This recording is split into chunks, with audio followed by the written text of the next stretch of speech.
todo este trajinar, caminar de la vida cristiana. ¿Recuerdan? ¿Cuál era? Enseña. ¿Cuál es la primera?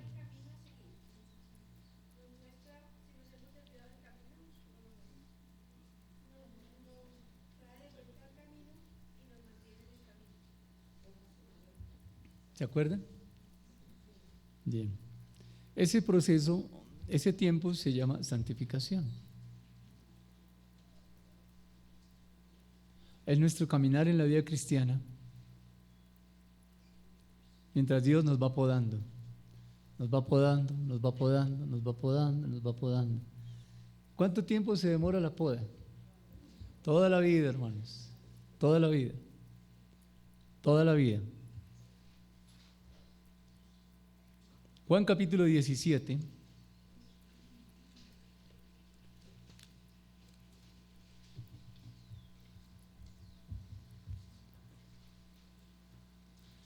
Esta mañana cantamos: vengo a ti, guíame, santifícame.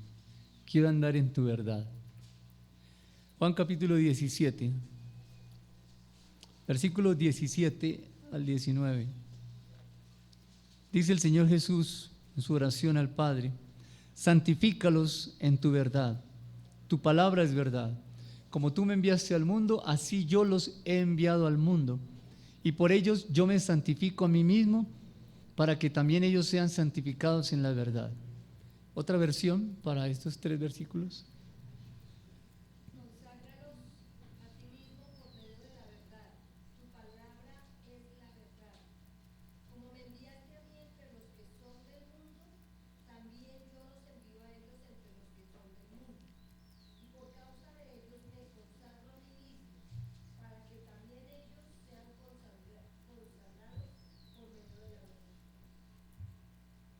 ¿Alguien más? Hazlos santos con tu verdad.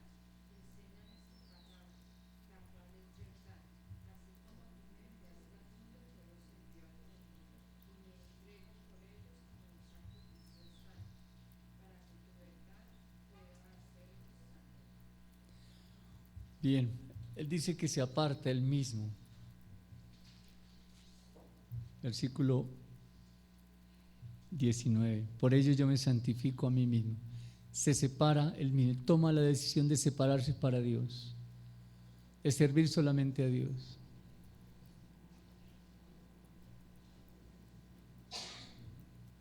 De tener comunión solamente con Dios, unidad de pensamiento solamente con Dios, su Padre. Él se aparta. ¿Para qué? Para que nosotros también fuéramos apartados en Él, para Dios. ¿Y cómo nos aparta? Versículo 17: santifícalos en tu verdad, tu palabra es verdad. Solamente a través de la verdad, que es la palabra, seremos apartados para Dios. Poder hacer lo correcto de la manera correcta. Formar los hijos, vivir el matrimonio, hacer los negocios y nuestro hacer diario solamente a través de la palabra. La palabra nos aparta, la palabra nos guarda, la palabra es viva y eficaz, la palabra tiene autoridad y tiene vida. Solamente a través de esa intimidad con Dios podemos comprender lo que significa que somos apartados para Dios por la obra del Señor Jesús en la cruz. No hay otra razón. Somos apartados para Dios. Santifícalos en tu palabra, que cuando ellos lean tu palabra y entiendan tu verdad, Señor, se aparten y entiendan que no están haciendo lo correcto. Solamente la palabra nos endereza el camino. Lo vimos la semana pasada también. Bien. Separados del mundo y la conducta del mundo por medio de su palabra. Separados de un mundo que tiene un pensamiento opuesto a Dios, que expresa una conducta ajena a la voluntad de Dios, y nosotros separados por medio de la palabra. Bien. Finalmente llegamos al último punto, que es la justificación. Vimos 2 cosas en las que debemos creer, que es expiación, redención, es decir, el sacrificio por una libertad mía. Y empezamos a vivir esa libertad. Una reconciliación, ya no soy enemigo de Dios. Y empiezo a caminar la vida cristiana siendo guiado por el Espíritu Santo y por la palabra. Y llegamos al último punto. Este punto es hermoso como todos. Dios me declara justo. ¿Cómo le parece? De un basurero a un trono. ¡Wow! Del basurero al trono. ¿Dónde estamos sentados? En lugares celestiales con Cristo. Eso sí, sacamos pecho. ¿Pero de dónde viene? De un basurero, hermano. Eso solo lo hace Él. ¿Recuerdan el hijo pródigo? ¿Dónde estuvo? Comiendo de la comida de los cerdos. Pues usted y yo estábamos ahí. Palabras más, palabras menos. Ahí estábamos. ¿Cómo lo recibió el Padre? Con los brazos abiertos y lo vistió. Nosotros pasamos de la basura al trono, del basurero al trono, de no servir para nada en el reino de Dios. ¿A qué? A ser partícipes, a entrar en el reino de Dios y vivir en el reino de Dios como hijos de Dios. Eso es un lujo. Bien, pero caminemos acerca de la justificación.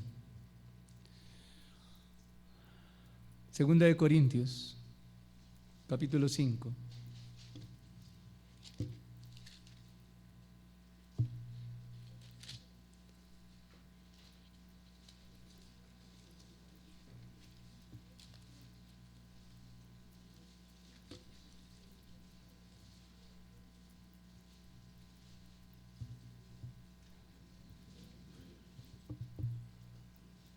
Leo desde el 17. De modo que si alguno está en Cristo, nueva criatura es. Las cosas viejas pasaron. Amén. He aquí, todas son hechas nuevas. Sí, Señor. Y todo esto proviene de Dios. Ni de usted ni de mí, hermanos. Solo de Dios, quien nos reconcilió consigo mismo por Cristo y nos dio el ministerio de la reconciliación. Que Dios estaba en Cristo reconciliando consigo al mundo, no tomándoles en cuenta a los hombres sus pecados, y nos encargó a nosotros la palabra de la reconciliación. Dice, no tomándoles en cuenta a los hombres sus pecados. Eso es justificación. Dios me declara justo. Es decir, acepta al pecador como justo, y el pecador no ha hecho nada, pero lo declara justo por la obra del justo, que es Cristo. La única manera en que los pecadores podríamos ser reconciliados con Dios era si el pecado que nos separaba de Dios dejaba de existir. Esa fue la finalización de las hostilidades entre Dios y nosotros. Me declara justo por la obra del justo. ¿Cómo nos ve Dios? ¿Cómo? Como si nunca hubiera pecado. ¿Por qué?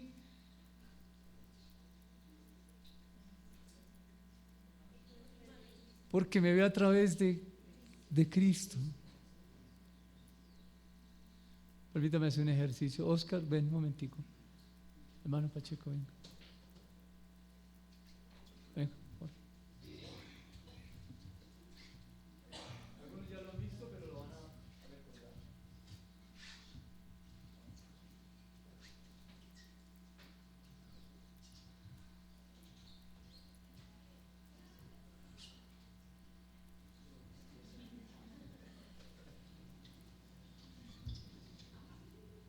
Aquí está Dios.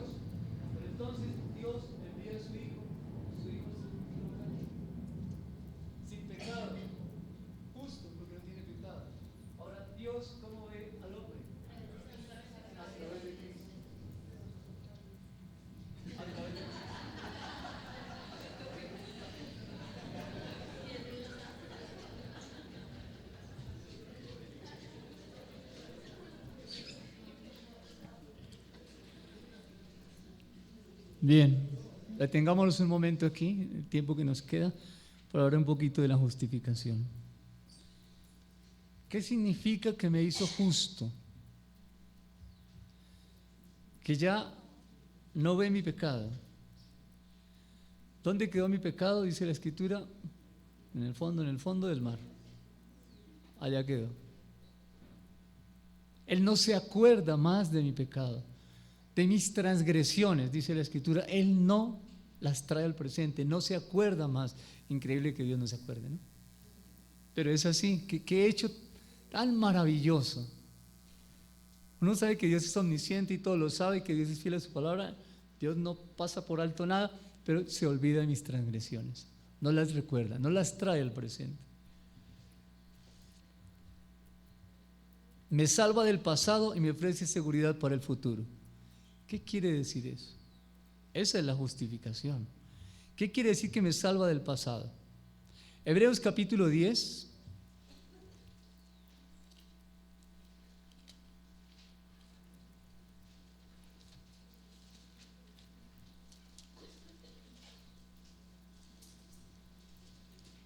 Versículo 14. Hebreos capítulo 10, versículo 14. ¿Están allí? Porque con una sola ofrenda, que es la ofrenda del Señor Jesús en la cruz, hizo perfectos para siempre ¿a quiénes? A los que caminamos en esa vida cristiana, siendo exhortados por el Espíritu Santo y guiados por la palabra, los santificados. Y nos atestigua lo mismo el Espíritu Santo, porque después de haber dicho, este es el pacto que haré con ellos después de aquellos días, dice el Señor, pondré mis leyes en sus corazones y en sus mentes las escribiré, porque era nuestra mente la que estaba separada. Él rescata esa vana manera de pensar. Versículo 17 y añade, nunca más me acordaré de sus pecados y transgresiones. Eso es para levantar los brazos y decir, wow, Señor, nunca. Y eso que yo hice allá, que ¿te acuerdas, Señor? Y él dice, no, ya ni me acuerdo. ¿Qué es lo que está diciendo? Yo no me acuerdo de eso. Nunca, nunca me acordaré de tus pecados y transgresiones.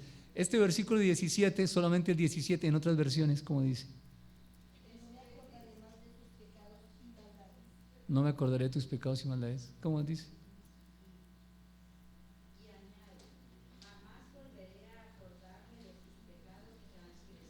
No me acordaré de tus pecados y transgresiones. Bien. Bien, bien. ¿Ustedes creen eso? Bien. ¿Por qué en este tiempo muchas personas aún se sienten culpables por su pasado? Ah, sí, usted se refiere a los demás. Muy bien, muy bien. ¿Por qué hay personas cristianas que se sienten culpables por el pasado? ¿Por qué? Porque hay alguien que está interesado en recordarles el pasado. Pero la Escritura dice, nunca me acordaré de tus transgresiones, de tus maldades, jamás me voy a acordar de eso. Pero hay alguien que quiere recordarnos. Y hay creyentes que permiten que en su pensamiento, que ya es renovado, entre otro pensamiento, diferente a este del versículo 17. Y entonces se sienten culpables. ¿Por qué se sienten culpables? Tengo aquí muchas cosas. ¿Por qué se sienten culpables? Unos se sienten culpables y otros buscan culpables en el pasado. Es que lo que tú hiciste, eso es lo que nos tiene así hoy. Hace 15 años. Es que tú me dijiste, es que el decreto que salió en el año tal, ¿recuerdan cuando existía el UPAC? Y algunas personas perdieron su casa y bueno, todavía encuentran creyentes amargados por eso. Amargados. Fue que el UPAC nos quitó, fue que. ¿Por qué buscan culpables allá? Usted oró a Dios, bueno, no éramos creyentes y no oramos, entonces nos metimos en el negocio. Pero ¿será que Dios no buscó enderezar su camino? Sí, sí buscó enderezarlo, pero no lo escuchamos. Pero sí buscó hacerlo. Fue que los padres, nuestros padres hicieron o no hicieron.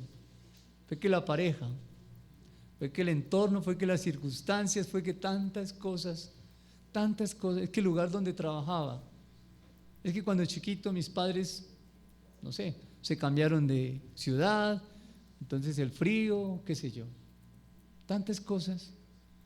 Buscar culpables en el pasado o vivir en un pasado. Escuchen, muchas personas viven el presente enjauladas en un pasado. La Escritura dice, Efesios, la coraza de justicia. ¿Cómo es la coraza? La coraza cubre la parte de delante, pero también cubre la parte de atrás. La justicia de Dios cubre tu presente hacia donde vas y cubre tu pasado. Pueden lanzar dardos de atrás y ahí golpean en la coraza de justicia. Somos justos a pesar del ayer. No tenga en cuenta eso, no se sienta culpable por ese pasado. Hoy usted es un hijo o una hija de Dios y sus pensamientos son renovados y son completamente nuevos. No le eche la culpa a nadie, despréndase de eso, perdone. Tenemos un ministerio, ¿cuál fue? Lo leímos. Reconciliación. ¿Qué reconciliación?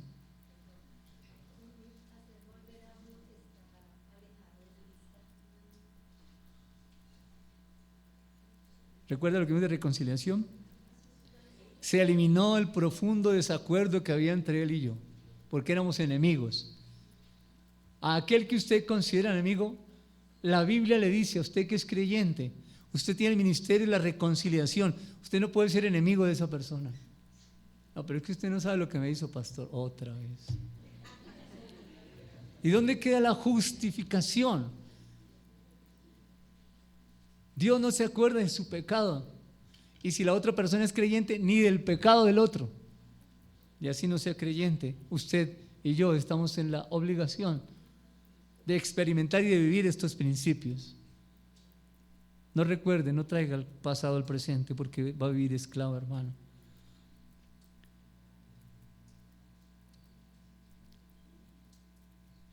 Respecto al futuro, otros no tienen seguridad de su futuro inmediato aquí en la tierra. No, este caos en el que estamos, no sabe uno para dónde va. La situación, ¿cómo está? Y ahora le van a bajar a la gasolina, al petróleo, y entonces se va a desequilibrar yo no sé qué cosa y va a haber problemas. Y otros, y el mundo se va a acabar además. Oiga, si hace sol, está preocupado, y si llueve también. No, hijos, no. Otros no tienen seguridad de su futuro inmediato aquí en la tierra. ¿Qué nos está pasando? Estoy hablando para creyentes. ¿Qué nos pasa como creyentes? ¿Por qué nos sentimos desequilibrados? ¿Por qué no experimentamos seguridad, confianza? Es que no hay plata, pastor. ¿Dónde está la confianza? Esa es una lucha que algunas personas en su mente tienen. Es que se necesita el dinero para el bus. Yo creo que sí, por supuesto. Es más, si no paga alguno, lo traen. ¿Y por qué no tiene dinero? ¿No será que no ha hecho bien su administración de recursos? ¿No será que está invirtiendo en lo que no es? Es que no me alcanza el tiempo. ¿Por qué no hace un listadito de las 24 horas? A ver, revise. ¿O será que hay cosas que Dios no le ha mandado a hacer y usted las está haciendo? Presumido o presumida. Eso es. Hacer algo que Dios no me mandó a hacer es presunción.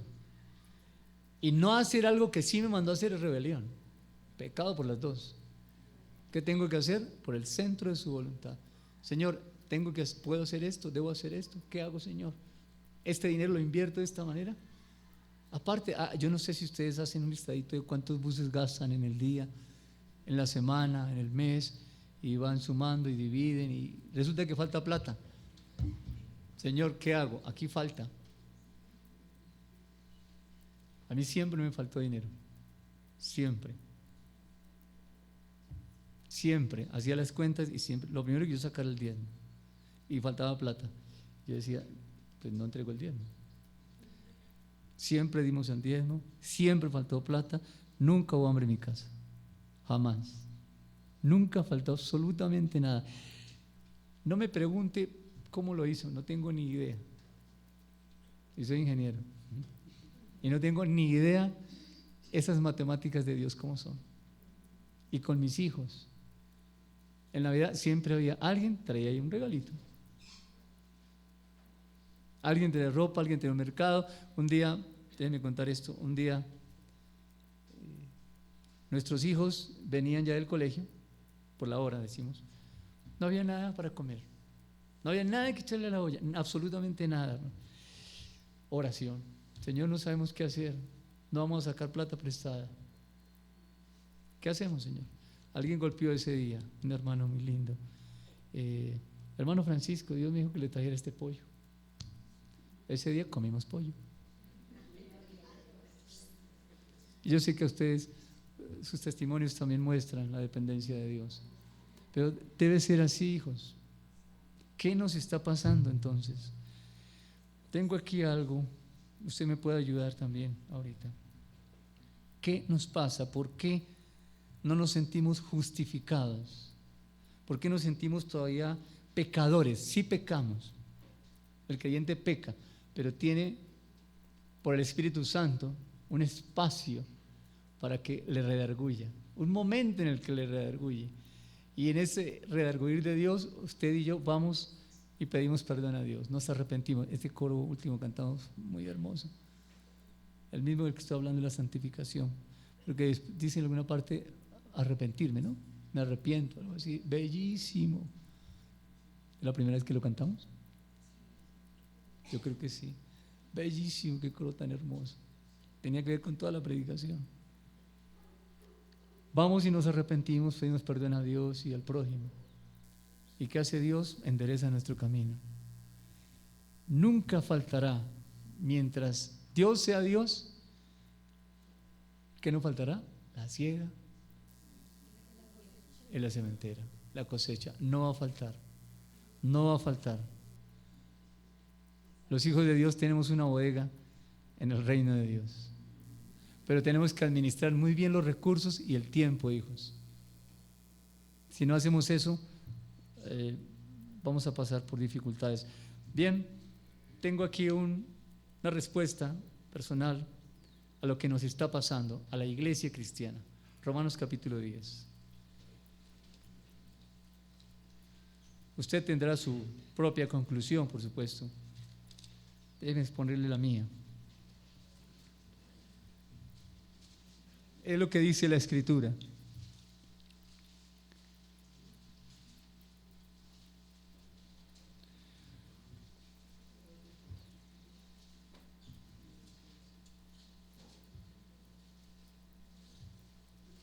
Yo creo que la iglesia busca su propia justicia. Nosotros estamos buscando nuestra propia justicia. Entonces nos enfocamos en los hechos y no en la misericordia a través de esos hechos. ¿Por qué en los hechos? Porque le subieron a la gasolina, ese es un hecho. ¿No será que ahí hay misericordia de Dios? ¿No decimos que todos los días su misericordia es nueva cada mañana? ¿No será que en esos hechos tengo la oportunidad de ver la misericordia de Dios, la carta de amor de Dios? Pero a veces tomamos esos hechos con nuestra propia visión y buscamos respuestas donde no las hay. En el libro de Job, en el capítulo 42, hay un versículo que dice: yo te preguntaré, ¿quién nos puede dar respuesta a las cosas que pasan en el día de hoy? ¿Quién nos puede alentar a saber qué tenemos que hacer en este día frente a esta situación? Bien sea en su hogar, bien sea en la sociedad, donde esté su entorno, en su ciudad o en nuestra ciudad, en nuestra tierra, como decía. Qué coro tan lindo. Sana tu tierra, Señor. ¿Con qué? Con tu amor, casi nada. Con tu amor sana esta tierra, Señor. Bien, miremos Romanos capítulo 10, versículo 1 en adelante hasta el 4. Hermanos, dice el apóstol Pablo, inspirado por el Espíritu Santo, ciertamente el anhelo de mi corazón Y mi oración a Dios por Israel es para salvación. Completo, perfecto. Versículo 2. Porque yo les doy testimonio de que tienen celo de Dios, pero no conforme a ciencia. Porque ignorando la justicia de Dios y procurando establecer la suya propia, no se han sujetado a la justicia de Dios. Hasta ahí, ahorita leemos el 4. Estableciendo su propia justicia, no se han sujetado a la justicia de Dios. Procuran establecer su propia justicia. Pero dice el apóstol Pablo, tienen celo de Dios. Quieren servirle a Dios, pero no a la manera de Dios. Hay otra versión, por favor, para leer el versículo 2 y el 3.